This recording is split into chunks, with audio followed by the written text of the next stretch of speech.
Mga kaibigan, sa kasamaang palad, sobrang lungkot ko ngayon. Sa totoo lang, hindi lang ngayon. Ilang araw na rin akong ganito. Nalungkot ako kaya hindi ako nakapag-record ng video. Pasensya na. Alam ng mga sumusubaybay ko sa Instagram na lahat na nangyayari. Una ko ibinabahagi at kinukwento doon. Pagkatapos noon, saka ko lang nilalagay sa YouTube. Alam niyo naman, kamakailan lang ay nagampun kami ng bagong anak. Ang pangalan niya dati ay Carlos, pero pinalitan namin at ginawa namin Santos, ang pangalan ng anak namin. Pero nung una siyang dumating, alam niyo naman na may problema siya sa paghinga. At sabi ko nga, umiihi siya ng may dugo. Ibig sabihin, hindi maganda kalagayan niya noon. Kamakailan, binigyan namin ng hapunan ng anak namin. Pagkalipas ng isa hanggang isa't kalahating oras, biglang namaga ang tiyan niya. Parang tambol ang tiyan niya. Agad-agad mga alas 10:30 o alas 11 ng gabi, pinabuksan ko ang klinika. Dinala ko siya sa veterinaryo para ipa-x-ray at suliin ang tiyan niya. Ang tiyan niya ay namaga na parang lobo, halos abot sa gulugod. Sobrang namaga ang tiyan niya, kaya sabi ng veterinaryo, kailangang operahan.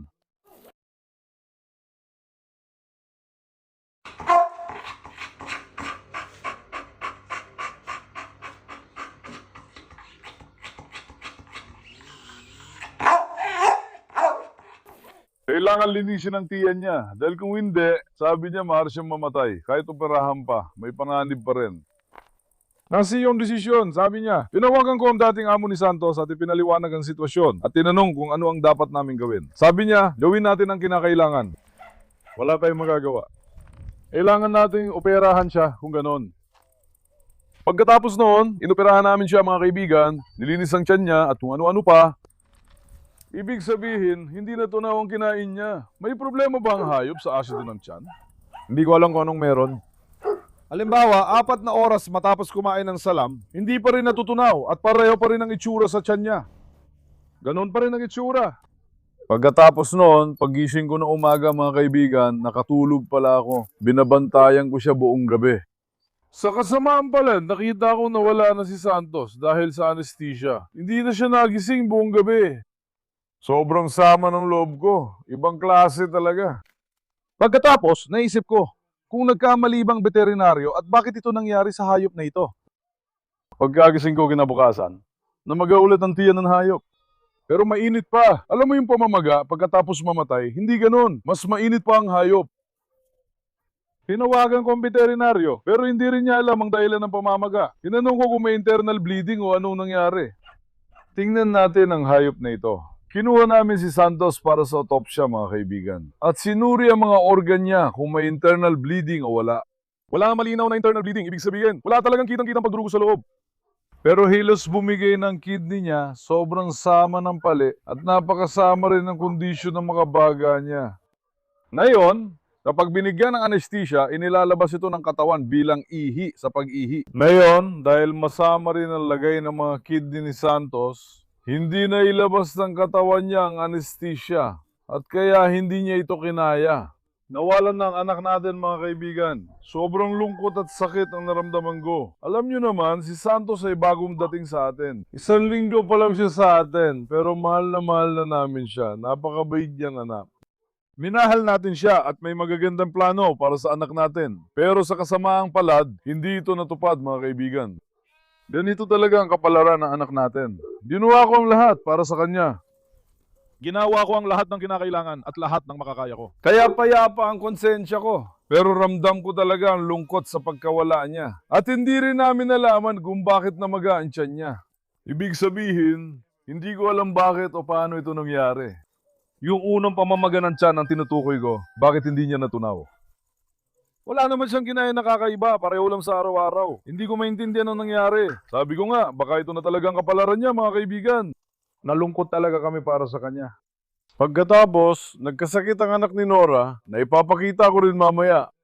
Ibig sabihin, kapag may nangyaring hindi maganda, sunod-sunod na ang mga problema. Alam yan ang mga matagal nang sumusubaybay sa akin. Kapag may nangyari, susundan pa ng iba pang mga pagsubok. Palaging ganyan ang nangyayari.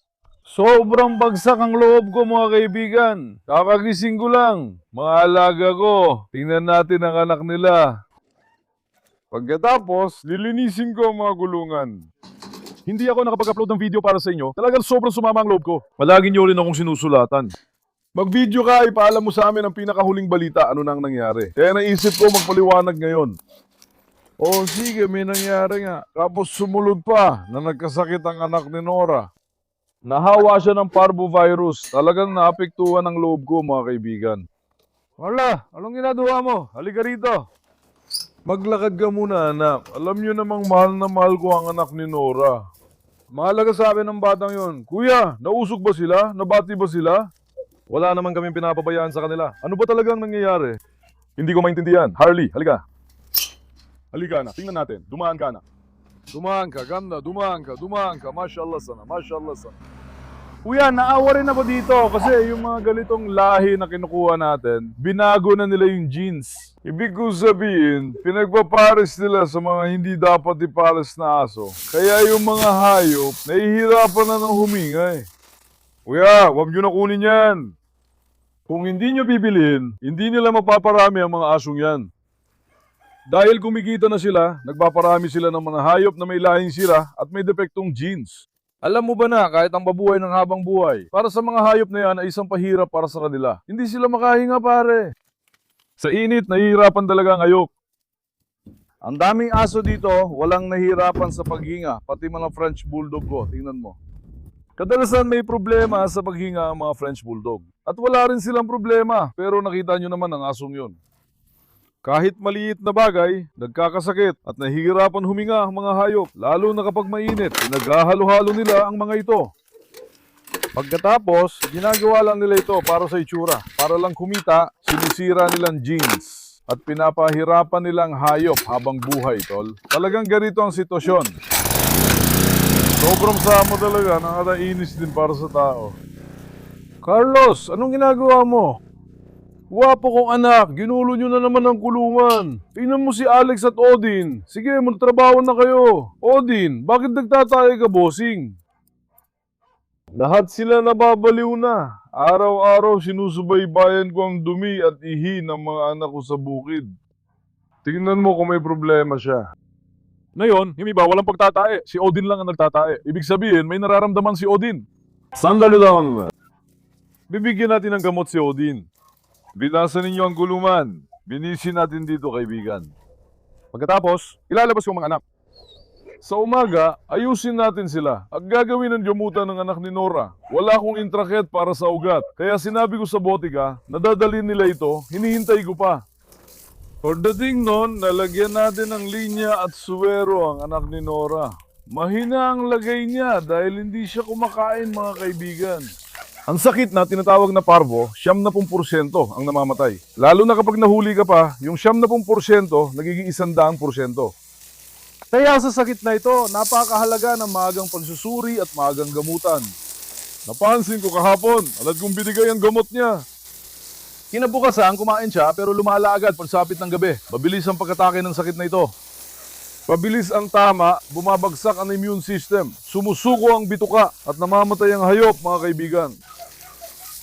Kaya dapat agad mo itong mapansin para masimulan ka agad ang gamutan. Sandali lang, anak. Maria, sandali lang, hindi anak, sandali lang. Bakit biglang nagsara to ngayon? Thank na. Si Maria rin ay sumusubok tumakas. Kailangan mo magsimula ng maaga sa mga gamutan para tumaas ang tsansa mong gumaling. Kaya gagawin ko rin ang lahat ng aking makakaya para sa anak nating yon. Mayroon kaming espesyal na gamot na inangkat mula sa ibang bansa. Gagamitin namin yon sa gamutan niya. Sana gumaling ang anak nating babae, mga kaibigan. Malaki talaga ang pangarap ko para sa kanya, kuya. Hindi ko maintindihan bakit sunod-sunod ang nangyayari. Parang minamalas tayo. Mayon. Sana wala na tayo magiging problema sa ibang anak. Sa totoo lang, wala siyang kulang. Lahat ng kailangan niya ay naipagawa ko na. Nangyayari pa rin, kuya. Kapag marami ang bilang ng aso, muli, may mga lumalabas talagang sakit, sabi ng iba. Aso? Paano sila nagkakasakit? At paano ka namamatayan ng napakaraming aso? Kuya, parang kawan ng mga hayop dito. Hindi nyo alam kung anong kalagayan ng ampunan. Sa labas, parang iniisip ng mga tao na parang maayos lang ang mga hayop dun sa ampunan. Doon, napakaraming iba't ibang uri ng sakit. Hindi nyo alam ang totoong nangyayari. Karamihan sa mga hayop doon, namamatay na nga sa sakit. Bakit? Dahil kumakalat ito. Hindi nila mapigilan ulit at hindi rin inaalagaan ang mga hayop doon, gaya ng sa atin. Kaya mas gusto nila kung mas konti ang hayop sa shelter. Kaya hindi rin nila masyadong pinapansin. Kahit gaano ko pa i-disinfect, dahil magkakasama sila bilang isang grupo, hindi maiwasang kumalat, kuya. Parang dati, may virus na tinawag na corona. Kung paano ito kumalat sa lahat, magkakasama. Gets mo? Walang makalabas ng bahay noon. Kahit anong gawin, wala talagang solusyon. Ganito rin ang nangyayari. Dahil maraming hayop sa kawan, mabilis kumalat ang sakit kapag may nagkasakit. Kaya may mga namamatay, nagkakasakit sila, nagkakaroon ng problema. Naiintindihan mo ba? Hindi lang isa ang inaalagaan namin dito. May mahigit 6 na pong hayop dito. Kaya nga, pero ginagawa namin lahat ng makakaya namin para maiwasan yon.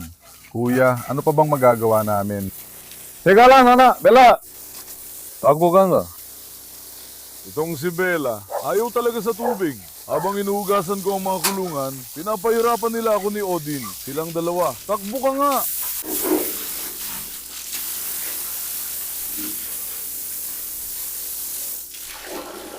Dahil nasa video ko, mabilis yung nililinis ang gulungan. Tatanggalin ko muna ang malalaking dumi, tapos lilinisin ko pa ng bleach. Na yung panahon ng sakit, araw-araw ko nililinis ang mga kulungan gamit ang bleach, pare. Bleach lang ang nakakapatay sa mikrobyon to. Kaya ganun. Nagkakahit si Doro, mga kaibigan. May pagdurugo siya. Kaya nga maganda rin na tiles ang saig dito, alam nyo ba? Kasi nasusundan mo eh. Kapag nasa labas siya, hindi mo maintindihan, pero may pagdurugo siya, nagkakahit siya. Sige, sana may paras natin siya kay Odin, kung may pagkakaloob ng Diyos. Pagkatapos ng pagdurugo, maipapares na natin sila ni Odin at magkakaroon sila ng malulusob na tuta. Odin, tumakbo ka Odin, ang kalat mo na naman dyan. Odin, alam mo ba anak, kapag hinuhugasan ko ang kulungan mo, parang napopota ko sa buhay. Tingnan mo. Napupo talaga ako sa buhay, Pasyam. Pwede bang magpakabait ka muna? Pasaway ka, Odin. Ayaw na ayaw mo sa tubig. Dadalhin kita sa dagat. Plano kong isama si Marla at siya para sabay silang malinis. Araw-araw ko namang pinapaliguan si Odin. Pero si Marla natatakot sa tubig kaya nahihirapan ako. Dalhin ko na ba si Marla at Odin sa dagat? Comment kayo kung gusto nyo. Pag marami, pupunta ako. Odin, tumakbo ka pero Odin ka pa rin, anak. Hindi ko pa nalilinis dito. Mahal kong bata, pakiusap. Ganito talaga, tol, nakakabaliw habang nililinis ang kulungan. Sandali lang, anak, sandali lang. Sige na, anak ko, sige na, pilyo kong anak. Pilyo kong Odin, mahal kita. Dahan-dahan lang, madulas ang saig. Huwag mong pilitin ang sarili mo. Hugasan ko muna ito mabilis. Tapos, itutuloy ko mamaya. Ang mga ito rin ay...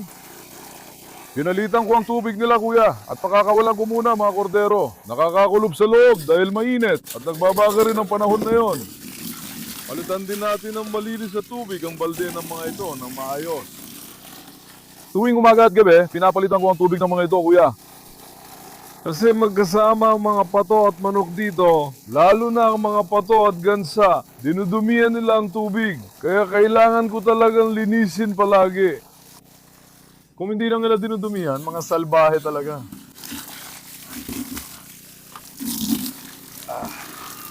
Babasahin ko na rin mga lugar na ito ngayon para malamig higaan.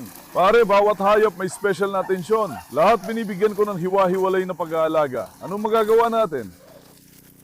Basahin ko muna dito ng kaunti. Rocky, umalis ka muna dyan, anak. Rocky ko. Pare, palamigil muna natin dito para makadaan at makahiga ang mga hayop. Umalis ka muna.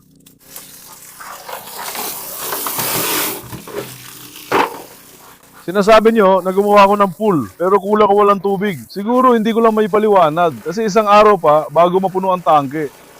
Paano ko pupunuin ang napakalabing pool? Walang tubig. Para sa iba, parang dali mo ng tangke, traktora o iba pa. Parang ihahatid yun ng tao ng libre. May magdadala ng tubig dito at sisingilin ako ng 10 bilyon. Akala nyo madali lang ito, mga kaibigan. Makontento na lang sila sa kung anong meron tayo, wala na tayong magagawa. Basahin natin lahat ng lugar. Ganito rin naman magbasa. Tingnan mo. Manatili kayong presko, ha. Ngayon, patayin muna natin ang tubig. Sandali, paliguan ko si Bonchop. Bonchuk, gusto mo bang paliguan kita para presko ka rin, anak? Para presko si Bonchuk po. Sige anak, sandali lang, maghintay ka.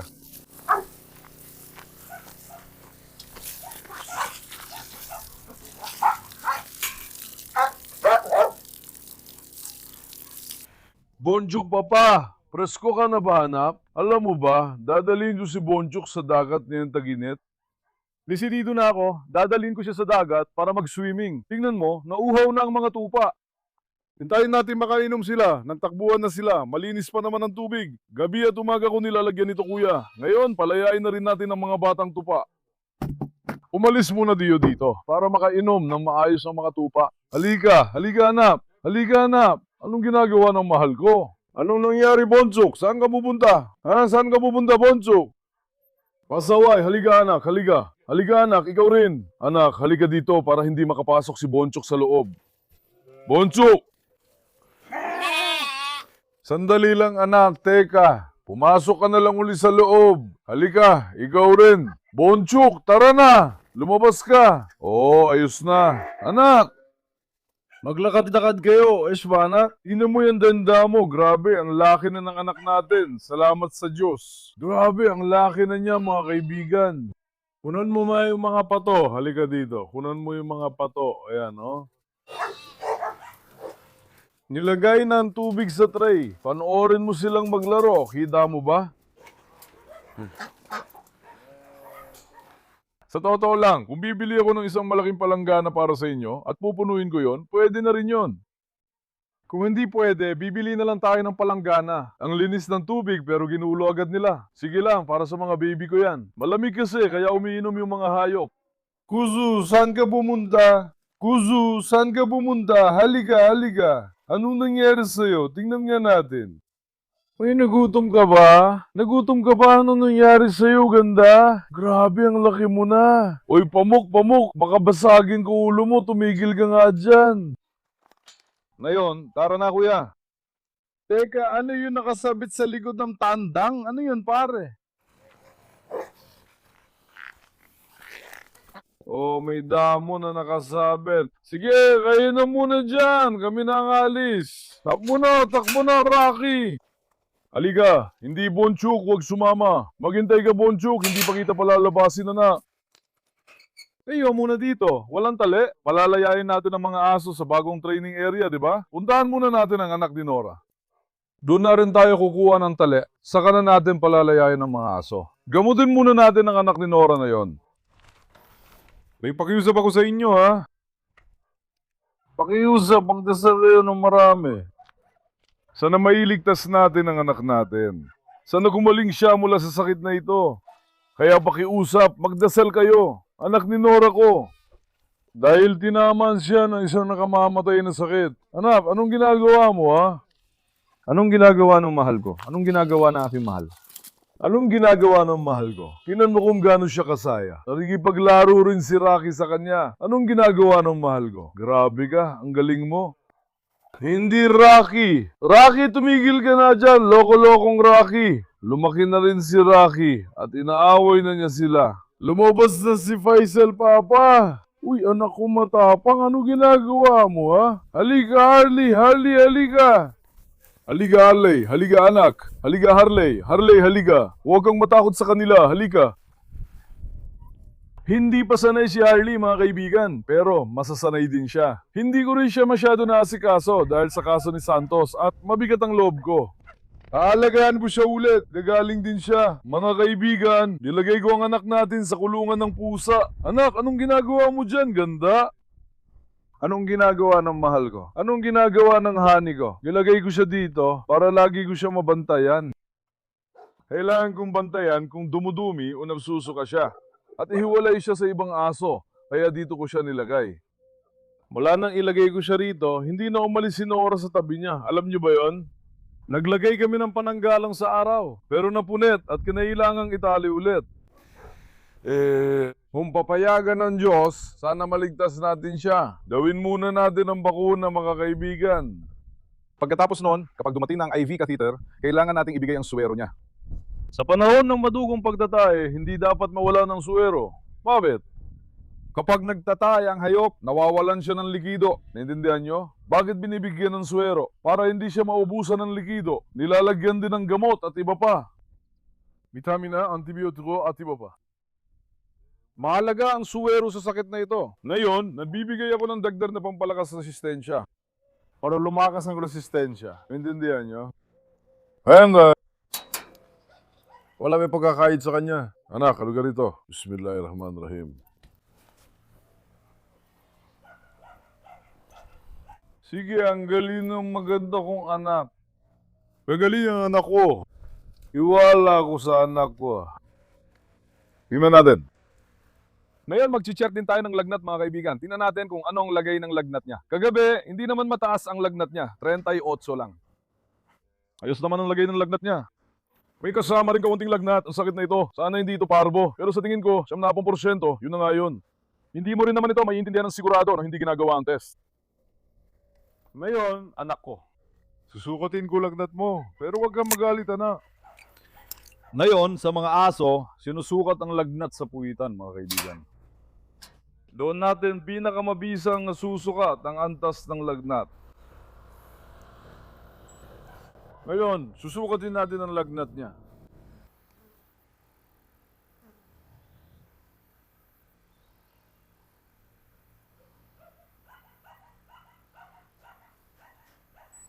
Tatlumput-walo pa rin ang lagnat niya, kuya. Stable ang lagnat niya, walang problema. Tama lang ang lagay niya na yon, magandang resistensya ng katawan. Kung loloobin lang Diyos, gagaling anak kong babae. Okay ba yon? Ganda? Kita mo naman panghihina at kabakuran sa mata niya, di ba kuya? Napapansin mo. Manghihina. Normalmente, hindi siya tumatambay dito. Sumisigahan na nasa iyo.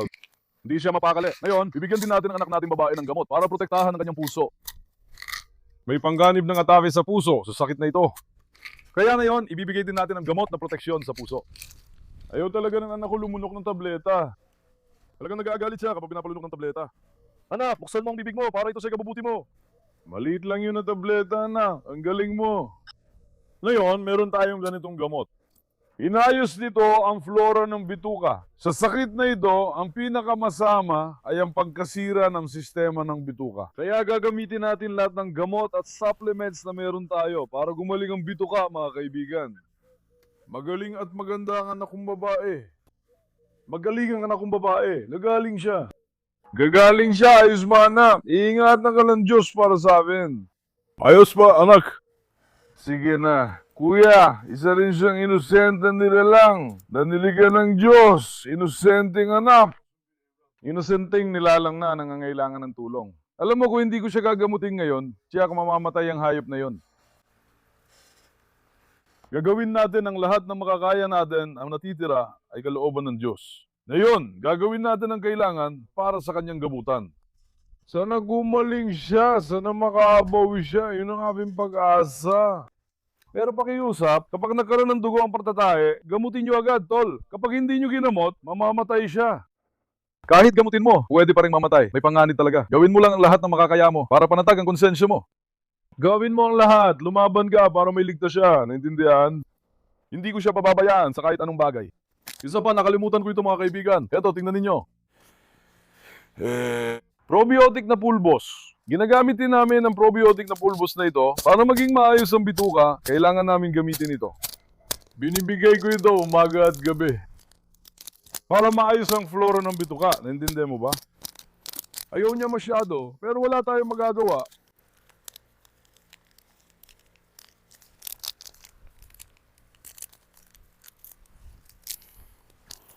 Kaya kapag nangyari sa inyo ang ganitong sitwasyon, ay message niyo ako sa Instagram. Ang Instagram address ko ay TyFanDemerCTV.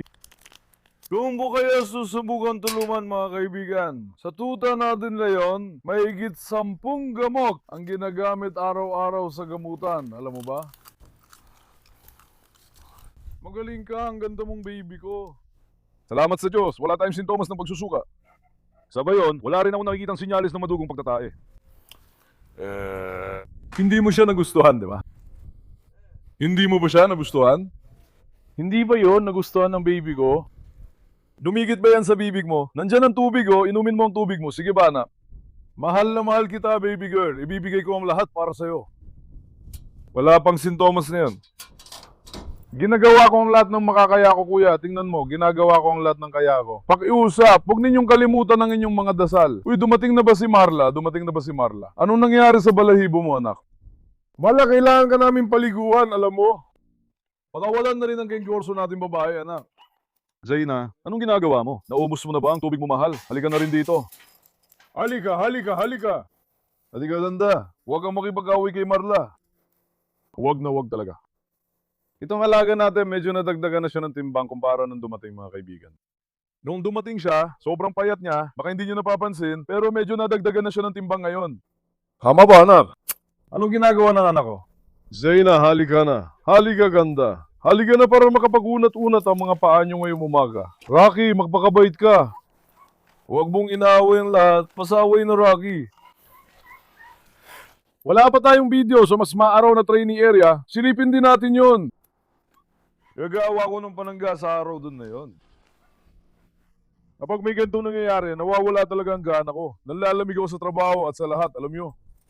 Ibig ko sabihin, mga kaibigan, si Tyson ko, tingnan mo rin. Halika, ipapakita ko lang itong binti mo, tingnan natin. Tingnan, gumagamit tayo ng espesyal na gamot sa binti niya na yon, mga kaibigan. Sa mga hayop na ganito, madalas nagkakaroon ng galis, anan, at iba pang sakit sa balat.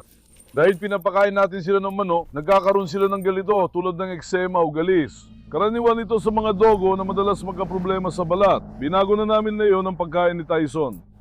Bumili ako at gumagamit ng dekalidad na hypoallergenic na pagkain. Nagsimula na ako magbigay ng gamot para tumubo balahibo nila. Halos maghilom na sugat niya gamit ang espesyal na gamot. Kahit may sugat, mabilis itong natutuyo. Ginagamot ko siya at halos maghilom na ang binti niya. Hindi ito asul na spray, ibang gamot ang gamit ko. Tingnan mo, pati ang pamumula ng balat niya ay nawala pagkatapos namin gamitin ang gamot. Kapag nalinisan pa natin siya ng maayos, siguradong gagaling na siya. Tyson, kung lagi yan nagpapabili ng hypoallergenic na pagkain kay Papa, malulugi siya. Bumili kami ng pagkain para sa kanya. 6.5 milyong piso, mga kaibigan. 2 kilos lang yon. 6,500 lira. Huwag niyo isipin na nagbibiro ako. Yung 2 kilos, si Tyson, maubos siya yun sa 10 araw lang. Oh, may lilin dito ngayon. Nilagay ko si Reyna dito kamakailan. Tapos hindi natin tuluyang naisara itong ilalim ng pinto. Eh, yung salbahin si Reyna. Tumakas siya dito, mga kaibigan. Kailangan ko talagang isara to. Sandali lang. Ilalagay muna natin pansamantala ang mga tabla na to. Sandali lang, anak. Sandali lang. Sandali, anak. Hindi pala kasya dito. Hindi pala kasya dito. Ano na nangyari sa mga anak kong babae? Takpan ko muna yan sa ilalim. Papakawalan ko ng aso dyan. Ayusin ko yan mamaya-maya lang. Ngayon, para sa inyo, naisip ko lang na ibalita sa inyo ang kalagayan ni Santos, mga kaibigan. Pati na rin ang anak ni Nora. Sana ay mailigtas natin ang anak ni Nora at gumaling siya. Ang pakiusap ko lang sa inyo ay, huwag ninyong kalimutang ipagdasal siya. Sige, mahal na mahal ko kayo. Huwag ninyong kalimutang i-like ang video at mag-subscribe. Ingatan ninyo ang inyong sarili. Paalam. Mag-ingat kayo, mga kaibigan ko.